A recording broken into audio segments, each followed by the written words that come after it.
दिनै जोंनि बिपिएफ दोलोनि थाखाय बा जोंनि मानगोनां बिटिसिनि चिफ श्रीजुत हाग्रामा महिलारी सारनि जे थांखि दिनै जों साक्सेसफुल खालामनो हाबाय।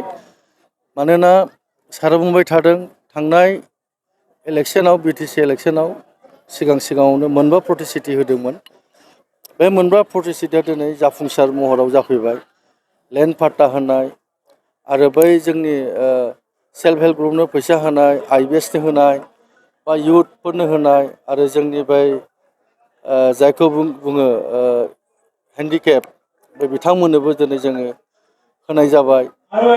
आरो बिनिफ्राय जिहेतु जोङो मोनसे जोंनि दोलोआ जेब्लाबो मोनसे टारगेट लाबाय थाखायो जोंनि मानगोनां हाग्रामा सारा गावनि जे थांखि रायजो राजानि अननायखौ मोननानै जे रायजो राजानो होफिननांगौ बेखौ बिथाङा बारे बारे जेरावबो मेल मिथिङाव बुंबाय थायो। गतिके दिनैनि दिनाव सारनि खुगानिफ्राय ओंखारनाय बाथ्राफ्रा मोनफा मोनफा रोखा रोखा महर मोखाङाव जाफैसार जाबाय। आरो बिथांनि बुंनाय खोथाया ओरैनो नङा, जा बुंदों सारा बेखौ मावफुंसारनानै होखायो। गतिके जोंनि आइ आफा रायजो राजाया दिनै हाग्रामा सारखौ जोबोद धन्यबाद होदों बा जोबोद गोजोननाय मोनदों। बे सारा गाव जेखौ बुंदों बे गासैबो मोनफा मोनफा जाफुंसार फैबाय। गासै साबैसे बेनिफिसारिफोरा मोनदों सार नोंथांनि बियाबाव? गासै आंनि माबायाव सेल्फ हेल्प ग्रुपआनो 870टा खान दङ आरो आइबिएस गोबां दङ आरो बै 2 लाख करि जे मोनदों बिसोरबो 100 जन दङ। आरो सोरबाफोर मोनाखैब्ला बे 2 लाखखौ जोंनि सारा दाखालि जों बुंखाबाय जोंनि मानगोनां आसामनि chief minister doctor Hemant Biswa Sharma सारा बुंलांखादों जे 15,000 जन इयुथ्सफोरनो आरोबाव जों बे 2 लाखखौ होनाय जागोन। गतिके जोंनि हाग्रामा सारा बेखौ होखागोनखा।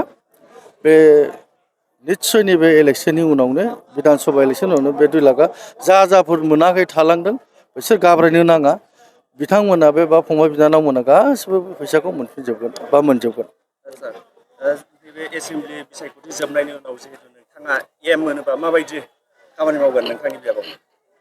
मोनसे खोथाया बे क्लियार आंनि थाखाय, एम मोनबाल' जे खामानि मावनांगौ बे नङा। खामानि आं दाबो मावगासिनो दं। हाग्रामा सारा आंनो जोबोद गिलिर दायित्व होदों। एमसिएलएआबो मोनसे फिसा दायित्व नङा, जोबोद गिदिर दायित्व। दिनै आंनो सारा एम जेरखम दायित्व मोननानै मावगासिनो थिग एखे धरनै सार एमसिएलए हिसाबै आंनो गोबां दायित्व होनानै दङ, आं बेखौ मावगासिनो दं। जे एम मोनबाल' जे मावथारनांगौ बे नङा। एमसिएलएआवनो आं एकदम सारनि जेखौ निति आदर्श होगोन, सारा जे दायित्वखौ होगोन आं बेखौ मावलांबाय थागोन। आरो जुदि गमामायैनो सारा आंनो अननानै होमारोब्ला बे दायित्वखौबो आं लागोन आरो बेखौ आङो आरो साबसिन हामसिन आं मावनो नाजागोन। दानिसो सिगां जोङो जायनाखि इन्टारभिउ लानाय समावहाय जाय बिथांमोनाहाय चेक मोनदोंमोन बे बिथांमोनाहाय 5 बोसोरावहाय बेबायदि अनसुंथाइ एबा बेबायदि चेक राननाय हाबाफारिखौ बिथांमोना मोनाखै होननानै फोरमायदों आरो हाग्रामा महिलारिखौहाय धन्यबाद मा फोरमायगोन? सारनि गोसोआ गुवार, हाग्रामा सारनि बादि गोसो जानांगौ लिडार जायोब्ला। जोंनि बर' जाथियाव हाग्रामा सार बादि लिडार उजिनांगौ। गोसोजों बिखाजों गुवारै बिथाङा निस्सय दिनै रायजो राजाफ्रा सारखौ मोजां मोनखागोन। मानो होनोब्ला जों बाहाय खुनु पार्टि बासियाखै। सोरबा इउपिपिएलनिफ्रायबो मोननो हागौ, सोरबा बबेबा कंग्रेसनिफ्रायबो मोननो हागौ, बबेबा दोलोनिफ्रायबो मोननो हागौ। जों बिपिएफ सरकार दाबाय बिटिसिआव, जोंनि थाखाय गासिबो समान। बाहाय जों खुनु दोलोखौ लानानै माइका बुजा बानायाखै। बेनो जाबाय हाग्रामा सारनि गुवार गोसो। गतिके सारा जेरै खोथा होदों बे खोथाखौ मावबाय थादों। बाहाय खुनु जों पार्टि दोलो नागाराखै। सेल्फ हेल्प ग्रुपखौबो एखे स्टाइलावनो खालामदों। आइबिएसखौबो जाय बेक्तिया मोननांगौ गरिब श्रेणी बाहाय इउपिपिएल बा बबेबा कंग्रेस दोलोजों खोथा गैया, जों बेखौ राननानै होजोबदों। बे जाहैबाय हाग्रामा सारनि निर्देश आरो हाग्रामा सारनि साननाय हनाय। आङो माने हाग्रामा सारनि माबानायाव अनुरद होनायाव अननाय होनायाव आं हाग्रामा सारनि सालायनायखौ बे सरकारखौ आं जोबोद मोजां मोनदों। आरो आङो बे बिपिएफनिनो कर्मि मावग्रा मानसि आं। 5 बोसोर जेनाखि प्रमद बर' सरकार सालायबाय थानाय समावहाय नोंथांमोना बेबायदि चेकखौ मोनाखैमोन नामा हेन्डिकेपनि? ओहो, मोनफेराखै। जेबो मोनबाय थांनाय सरखाराव माबायदि गोजोननाय माने जों मोनदों जेबो दा?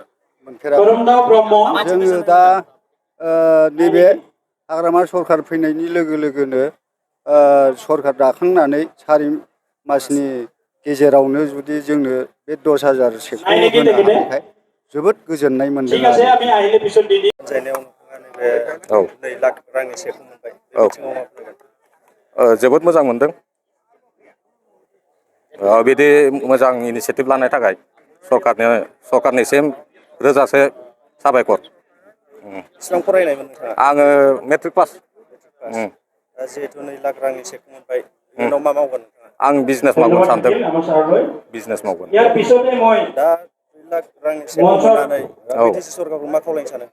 बिदिनो मोजां मोजां इनिसियेटिभ लाथों मोजां बिदिनो स्किम बानायथों বিশেষভাৱে बेखौ खावलायो आङो फोरमायगोन होननानै नोंथाङा सेक मोनबाय সূর্যয় बिटिसि ব্রহ্ম गभर्नमेन्टनो मा फोरमायगोन? आंथ' बिटिसि गभर्नमेन्टखौ बहुद साबायखर जासिबाय आगोल इउपिपिएल सरकाराव थाइसेबो मोनाखै ओरैनो गोदोसोना थादों पेन्सनल' मोनदों बै समाव 5 बोसोर समाव बेखिनिखौनो बुंनो आं नोंथाङा प्रमद बर' सरकार थानाय समावहाय जेबो मोनाखैमोन। जेबो मोनाखै दा बिपिएफ सरकार फैनाय फैनाय लोगो लोगो लोगो नोंथाङाहाय 10,000 सेक मोनदों 10,000 सेक मोनदों। सिटिसआवबो गाखोनो मोनबाय गोसोआव गोजोननाय मोनदों बिराद गोजोननाय मोनदों सरकारनिसिम हामबाय होननानै ধন্যবাদ থাকিল ছাৰলৈ फोरमायगोन दिनैहाय 2 लाख थाखा नोंथाङा सेक मोनबाय बिटिसि এই सरकारनिफ्राय। চেক দিয়াৰ কাৰণে बायनायाथ' मा बायनो जेनेबा सारनि अननायाव मोनबाय जेनेबा माबा मोनसे बिजनेस आरो बानायलांसै आरो माबायदि गोजोननाय मोनदों? गोजोननाय मोनदों बुहुद गोजोननाय मोनदों बेसेबां फरायनाय? आङो मेट्रिक पास नोंथाङा बे 2 लाख थाखाजों मा खालामगोन? खामानिथ' आङो टेलरनि खामानि मावो नालाय आं बेखौनो जौगालांगोन आरो बेजोंनो नाजागोन इयुनाव माबायदि ধন্যবাদ खामानि থাকিল मावजाबावनो ছাৰলৈ लुबैयो बिटिसि सरकारखौ?